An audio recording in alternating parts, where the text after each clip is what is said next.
On First Alert Weather Extra, the chance for some patchy frost to develop across parts of Alabama overnight. We're on your side with just how far temperatures could fall over the weekend. And from concerts to jam-packed football lineups, we tell you if sunny skies will stick around for your weekend plans. Plus, we travel down to the tropics where both the Atlantic and Pacific basins have been staying active across the globe. Live on your side, First Alert Weather Extra starts right now. All right, so glad to have meteorologist Lauren Linehan back with us because I show up today and Lauren's got all these weather cookies I do. at the station. I would love to say, oh yeah, I went and baked some weather cookies. No, they were a nice gift from a school visit in Munford Elementary. Some great, bright kids that I can't wait to show you all later. Yeah, we can't wait to see that coming up. Big show right now on Weather Extra. So glad you're staying with us here. We're talking about some colder weather tonight. And Lauren, we've discussed tonight, could be a little bit of frost in a few areas out there.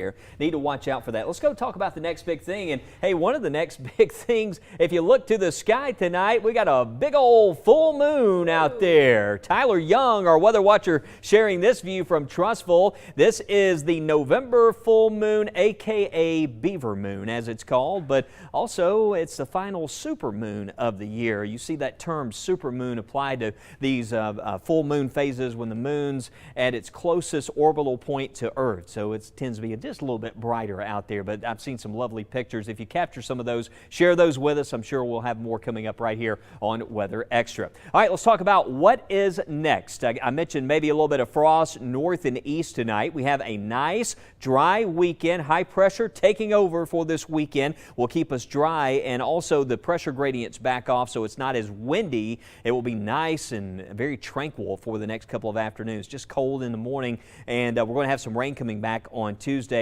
In early morning hours, when you have these afternoons where those temperatures rebound, have a lot of sunshine, that kind of sets the stage at night when you have the big drop in temperatures. Can see some fog around the lakes and rivers. Saturday coming up, maybe tomorrow out around the lake. Just keep that in mind. It could be a little foggy in the morning. If we do see frost, maybe some outlying areas to the north and east overnight tonight, and mostly outlying, low-lying areas if we do see frosty conditions. But just play it safe. Make sure the plants are protected. Out the door, temperatures you can see around 38 at Anniston and Oxford, Pell City around 38, Birmingham, Alabaster showing 40 degrees. We went with an average low around 42. There's Utah, Greensboro, Aliceville here in West Alabama, Hamilton, Hackleburg, our friends here to the north around Addison. We'll see those 30s in the morning, and to the south, Rockford, Sylacauga, Childersburg, Wilsonville, Lay Lake down towards Clanton and Maplesville. Those readings again tumbling into the upper 30s and low 40s. So cold in the morning. For the rest of the day, temperatures do make a nice improvement. And if you're heading out to the game, don't forget the hat and the shades. Mercer at Alabama, 68 at kickoff time. At Auburn, Lamon Rosentown, 66 at kickoff. And JSU, 66 degrees at kickoff. A mostly sunny sky, but chilly for the evening. UAB's at Memphis tomorrow evening. And there's the SIAC Football Championship forecast there. You can see sunshine with temperatures in the 60s out at the Clark Atlanta versus Miles College game in Fairfield for tomorrow. And a new update from the Alabama Forestry Commission. I know in this kind of weather you're thinking about maybe the fire pit, firing up the fire pit in the backyard and enjoying a nice evening on these star-filled nights. Well, they're actually going to cancel that fire danger advisory. Just be safe out there for all Alabama counties. It's due to the recent rainfall, of course, that we talked about. We had a couple nights ago, and the cooler temperatures and higher humidity, which helped us out. They're still asking, though, if you do any outdoor burning, just continue to follow those safety recommendations and not leave any fire unattended. Well, Wes, taking you around the world now to Central America, where Tropical Storm Sarah dumped more than 20 inches of rain. Almost 2 feet of rain fell in just 24 hours along the northern coast of Honduras, passing their November monthly average of 21 inches of rainfall. With additional rainfall expected over the weekend, the National Hurricane Center says more life-threatening flash flooding and mudslides could occur. Belize and El Salvador could also receive around 15 inches of rainfall through next week. So let's check in on Sarah. Right now, it is still a tropical storm. You can see it's bringing heavy rain and some tropical storm force winds to parts of Honduras into Guatemala.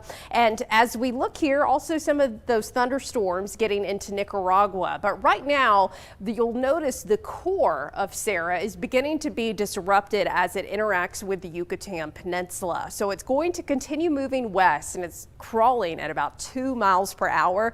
Right now, sustained winds are at 50 miles per hour. But what's going to happen to Sarah as it moves over the Yucatan Peninsula? The land is going to break up that core. Anytime you have a tropical system, it wants to stay over that warm ocean water because that's its fuel. So it looks like that as Sarah moves back into the Bay of Campeche on Monday, it's going to be a much weaker system, may just be a tropical depression by that time. But there's been a question, as we've been talking about, okay, once Sarah gets into the Gulf, could it potentially become another tropical system or begin to strengthen and reorganize again? Well, right now, most of our global data is suggesting that, hey, that same front that's coming towards us next week may actually help to propel the remnants of Sarah, or at least that tropical moisture towards the Florida Peninsula and even the Florida Panhandle and Big Bend going into next week. So there's at least a possibility that it could interact with that front and potentially produce more rain, Wes. Well, we're going to go to another tropical basin where we're now talking about Typhoon Usagi. It brought extreme flooding and displaced thousands across the Philippines today, and this was actually their 5th major storm they've been impacted by in less than a month. Can you believe that? Yeah, just incredible. This is actually some video they're showing Usagi. It's the 3rd typhoon to make landfall across the northern Philippines in the past 8 days. The storm causing the collapse of a major bridge across the Luzon region, which other bridges being covered in floodwaters in that area, of course, making those impassable. Nearly 83,000 people had to evacuate from their homes after having to evacuate from Typhoon Toraji just 2 days ago. Oh, and Wes, local governments are beginning to introduce stricter measures to combat toxic air pollution. New Delhi has banned non-essential construction work as air quality plummets to severe levels. And all primary schools will shift to online classes as well due to the worsening pollution. Take a look at this. Christy Lou Stout has the story. A canopy of toxic smog hangs over the skies of northern India, blotting out the country's color, choking its people. Across Delhi, people go to hospital with serious respiratory problems. Within last 15 days, there has been at least 25% rise in my OPD follow-up patient. Many, like 65-year-old Aditya Kumar Shukla, try to stay home. So many others in Delhi are forced out into the pollution each day to work often menial jobs for little pay. People like auto driver Mohammed Ibrahim. It feels like chili in my eyes with the pollution. When I go home in the evening and wash my hands and face, black stuff comes out of my nose. If I don't go to work, how will I fill my stomach? How will I pay my rent? How will I pay my auto's rent? I'm a poor man. How will I eat? Only if I earn can I eat. Delhi is in its dry period, when emissions from cars and factories hang in the winter air. Smoke from farmers burning their fields after harvest lingers all day. I use a mask. I use a cloth to cover my face. When I feel the problems acutely, I do deep breathing and exercises. That is what I do. This month, the particulate matter in Delhi's air has hit levels 40 times over the WHO's safety levels. And many say government efforts to reduce air pollution are not working. There is no question of it getting better. Last year it was not this bad. This year it's worse. Next year it'll be even worse than now. In Delhi, some outdoor work has been stopped and schools have moved classes online. Flights have been diverted for poor visibility, but so many throughout northern India must struggle through the haze. Christy Lou Stout, CNN. Well, take a look in the sky. The last supermoon of the year is taking place, and we'll be sharing some of your photos in just 30 seconds.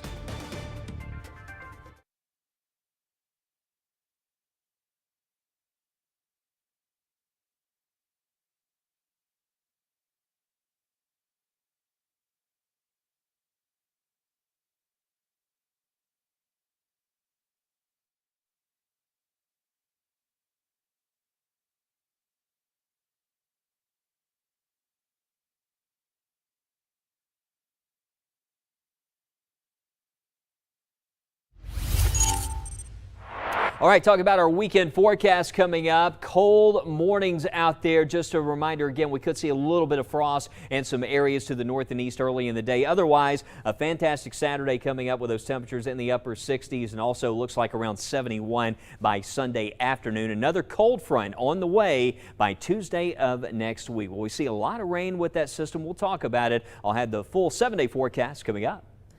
Well, Wes, in West Alabama, we're on your side as we find out ways that Leader and Tuscaloosa are working to keep you safe in severe weather. A recent survey showed a handful of wooden tornado siren poles need immediate attention, so they'll be replaced in the next few weeks. Your Tuscaloosa County reporter Brian Henry joins us with an update on when they'll be fixed.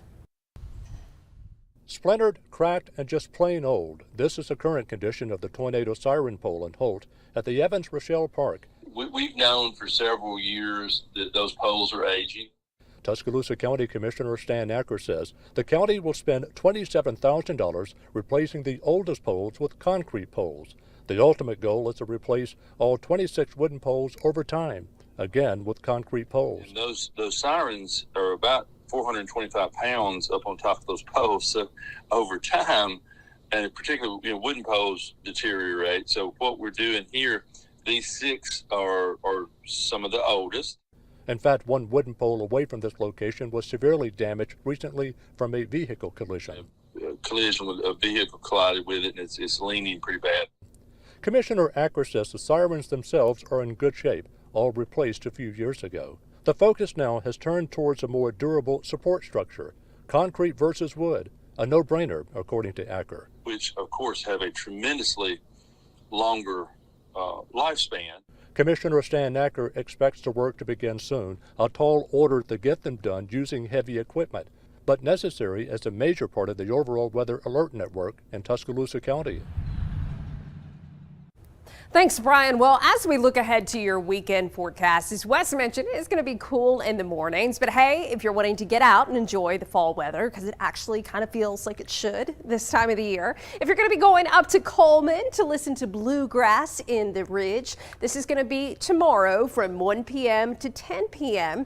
As we start off the afternoon, there's going to be plenty of sunshine. Temperatures should be getting into the mid 60s up in Coleman County, but once sun sets irritatingly before 5 o'clock. It will be cooling down into the 50s at 6 p.m., but we should be holding on to a mostly clear sky early in the evening. For all my fellow millennials out there, if you're going to be going to the Pink concert at the BJC tomorrow night here in Birmingham, it's going to be a beautiful night for it. It's going to be dry as well. Just make sure you have the jacket, even though you'll be indoors. If you're going out to eat a dinner beforehand, having a night out on the town, you'll definitely want some sleeves on, 50s. For the duration of the concert. And if you've been noticing, the leaves have been falling everywhere. It's unfortunate because it feels like the fall colors just haven't been all that vibrant this year, but the leaves are falling anyway because of the drought. So if you need to get some yard work done, definitely over the weekend looking good. It's just going to be chilly in the mornings, but we should be dry through Monday. Tuesday, though, I would hold off on the yard work because that's when we do have a first alert for the possibility of some wet weather, and any rain should exit by Wednesday morning. But we are getting so close to Thanksgiving, less than 2 weeks out now. 13 days until everyone is going to be sitting around the table eating their big meal. So Thanksgiving alone is 13 days away, but the first day of winter, which is crazy because it feels like we're just finally getting fall temperatures in the forecast, is 36 days away. And then Christmas, a solid 40 days away. Who hasn't started their Christmas shopping yet? Me. So you may want to. start on that this weekend, Wes. Hey, it never hurts to get an early start on the Christmas shopping, no doubt about that. Hey, tonight's the perfect chance to look up at the Beaver Moon. It's the super moon, but check out some of these images that were shared with us of last night's moon. Already a lot of photos coming in on the First Alert Weather app. Gary Ernest sharing this view. Gary's always capturing some incredible views there, very detailed of the moon. I believe his iPhone lens is a little better than mine.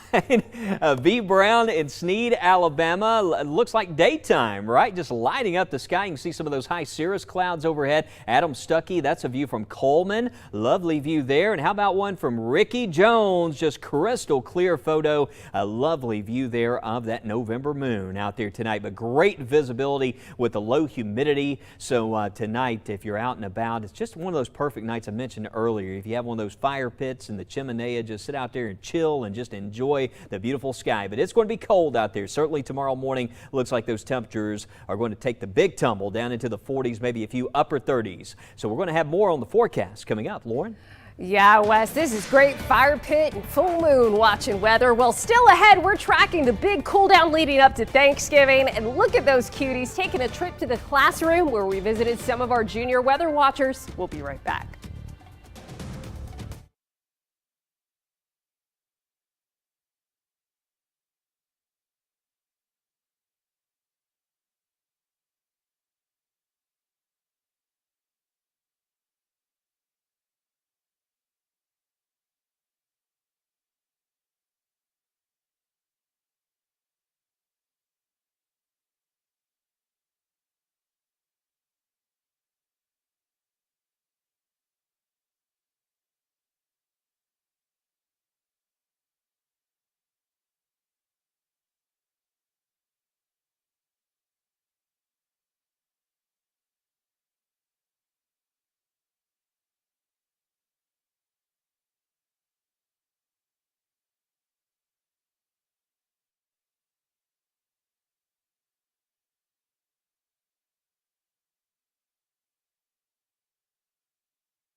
Welcome back to First Alert Weather Extra. Nice and quiet weather, clear sky out there, but down to 54 even in Birmingham right now. So that temperature is dropping quickly, and it's going to be cold out there tomorrow morning. Let me show you the hourly forecast. Look at that sunshine coming up here for Saturday tomorrow. Temperatures tomorrow morning, we're going to be talking about those lows down into the 40s and perhaps a few mid to upper 30s. That's why I mentioned north and east, maybe a little bit of frost in a few areas. Otherwise, sunshine for the rest of the day. And we'll have more of a light breeze out of the northeast direction there later in the day. Another chilly night coming up, though, for Saturday night and into Sunday morning. Those lows in the 40s. Sunshine for Sunday, 71 degrees. We'll start to see a few more clouds rolling in on Monday. As Lauren mentioned earlier, this tropical system, Sarah, is going to stay well south of us, and even if it survives the track across land, maybe some of that tropical moisture could wind up in the northern Gulf of Mexico, could actually enhance rain chances down along the Alabama or Florida Gulf Coast. As for us, though, we're going to see some rain not directly from that system. It looks like a front's going to move in on Tuesday and generate some showers. Actually, let's go back to this map right here. There we go. Let's bring in Tuesday. So timing-wise, in the morning around 7 a.m., you see that rain starts to move in. So it's just continually trending earlier. It looks like some rain coming back on Tuesday, and then some of this wet weather could still be around, maybe a few leftover showers into Wednesday morning, so we kept a small chance of rain there. But there's 7 o'clock. Be sure to check in with Lauren over the weekend and Matt, because we'll be fine-tuning the timing on this rain throughout the weekend. Certainly have more specifics on how much rain we could see. It doesn't look like a heavy rain event, but most areas could see some showers, maybe a rumble of thunder. Not seeing a severe storm threat, but gradually those temperatures will take another tumble. As you can see there, going into the end of the week, highs around 54 next Thursday, and those overnight lows, perhaps even some mid-30s for areas to the north. So we're going to be seeing a nice little drop in those overnight lows again. Doesn't look like the polar plunge, but could be a little bit colder than what we're seeing right now. I think a greater chance that we could see frost, maybe some freezing temperatures across parts of the area. And by the way, that following weekend looks dry, and it looks like the Tuesday before Thanksgiving we could see a system. And right now we're going to go to meteorologist Lauren Linehan, and Lauren's going to take us beyond this super 7-day forecast. Lauren, looks like we are going to be talking about perhaps towards the end of next week, maybe a light freeze, but then dry for that weekend, but going into the week of Thanksgiving, perhaps a little bit of rain. Yeah, that's right, Wes. We're definitely watching the potential, giving you that first alert that leading up to Thanksgiving, we want to watch for two things. One, another big cool down, or the potential of storms. So there's a lot of uncertainty. But here we are looking at the temperature outlook from November 21st to 25th. So this is leading up to Thanksgiving. And this is kind of following that idea that across the southeast, we could be seeing about a 50-50 shot of below normal temperatures. So finally getting into that time of the year, which we should have been there a long time ago, but it feels like we're beginning to flip the switch. So as we look ahead to this next cold blast, this is looking at next week. Tuesday, we have that rain potential, and then here comes in that colder air behind the front. So this is next Wednesday at 3 o'clock, showing that front moving across, and then here we go by next Thursday and Friday morning, seeing that cooler air in place where we could at least see the potential for another frost threat. But leading up to Thanksgiving, before we get to that potential storm system, possibly around Thanksgiving Day, I think once we get past that next front next week, we are going to be trending drier than normal. I know that's not what we need to hear with drought conditions still in place, but it's certainly something we're going to be watching in the days ahead. But just taking a peek at beyond the 7-day, the future cast here, showing that little dip in the jet stream as we go into next weekend. That could be bringing in that cooler air. But then here we go, the week of Thanksgiving. Looking dry for the first few days, Monday, Tuesday, and Wednesday. This particular model I'm showing you right here, Thanksgiving Day, ain't showing nothing. It's like boring, dry, nice weather. But another one of our long-range models is showing a different story. Possibility of storms. This is less than 2 weeks out, though. We've still got plenty of time to fine-tune the forecast. But hey, we had plenty of time today with this nice weather to go over to Talladega County for a little weather in the classroom. How cute are these kiddos? Do y'all hear them? We love weather. We love weather. They started like this really fierce chant. I was very impressed. But I went to speak to second graders there, not just about weather, but their teacher, Emily Clifton, reached out to me. She's like, hey, can you also talk to them about earthquakes? So we talked about earthquakes too. And best part, they gave me and the weather team some weather-themed cookies. So we were so excited to get those. Thank you so much for coming out or letting me come out and talk with the kids. Hey, But those second graders were some of the best I've ever spoken to. If you want anyone on the weather team to come and speak to your classroom, make sure you go to the Weather in the Classroom page on the WBRC website. We'll have a final look at Weather Extra after the break.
Lauren, it is finally feeling like November. Finally. I mean, it took long enough. We're almost at Thanksgiving. I know. That's the way it goes around here. It is. And you know we'll flip the script a couple of more times. Oh, sure. 80s in December. Why not? All Just right. kidding, because that means severe weather, so we're not going to wish that. Have a great weekend. Stay warm out there, everyone. We'll see you tonight after the game.